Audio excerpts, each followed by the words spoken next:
नमस्कार। Super India news TV में आपका स्वागत है। मैं हूं राजेश आर्य। आइए देखते हैं आज का विशेष समाचार। राहुल गांधी का लोकतंत्र।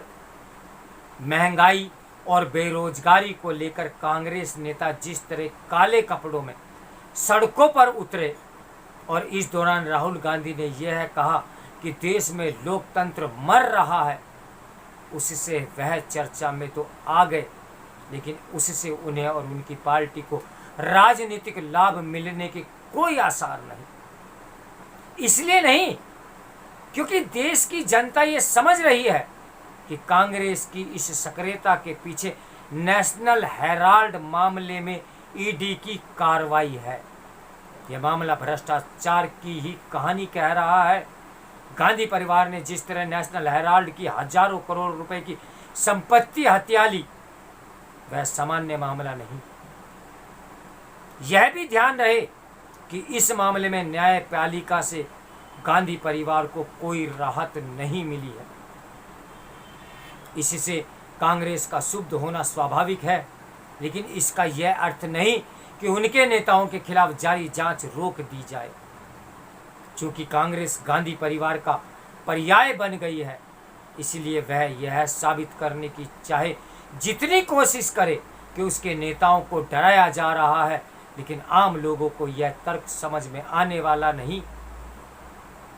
इसीलिए और भी नहीं क्योंकि कुछ दिनों पहले तक कांग्रेस संसद के भीतर बाहर इसलिए हंगामा कर रही थी कि सरकार महंगाई पर बात करने को तैयार नहीं। लेकिन जब इस पर चर्चा हुई तो उसके सांसद सदन से बाहर निकल गए। इससे इनकार नहीं कि पहले कोविड महामारी और फिर रूस यूक्रेन युद्ध के कारण अन्य देशों की तरह भारत में भी महंगाई बढ़ी है। लेकिन तथ्य यह भी है कि उस पर नियंत्रण पाने के हर संभव उपाय किए जा रहे हैं। जिस तरह महंगाई से निपटने की आवश्यकता है, उसी तरह भ्रष्टाचार और विशेष रूप से राजनीतिक भ्रष्टाचार से भी। पिछले कुछ समय से नेताओं के भ्रष्टाचार के विरुद्ध सीबीआई और ईडी ने जैसी तेजी दिखाई है, उससे उन दलों को बेचैनी बढ़ गई है जिनके नेता अवैध तरीके से धन अर्जित करने के आरोप से घिरे हुए हैं। इनमें सोनिया और राहुल गांधी भी हैं। इन दोनों नेताओं को इससे हैरानी हो सकती है कि आखिर ईडी उनसे पूछताछ कैसे कर सकती है, लेकिन लोकतंत्र तो यही कहता है कि कोई भी कानून से ऊपर नहीं हो सकता। राहुल ये समझे तो बेहतर है कि लोकतंत्र तब मरता है जब राजनीतिक भ्रष्टाचार की अनदेखी की जाती है। सप्रंग शासन के दौरान यही हो रहा था।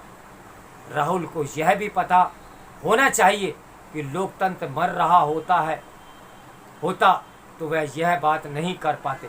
जैसा कि आपातकाल के दौरान सरकार के खिलाफ कुछ भी कहना अपराध था। अच्छा होगा कि राहुल गांधी लोकतंत्र का पाठ अब नए सिरे से पढ़ना शुरू करें।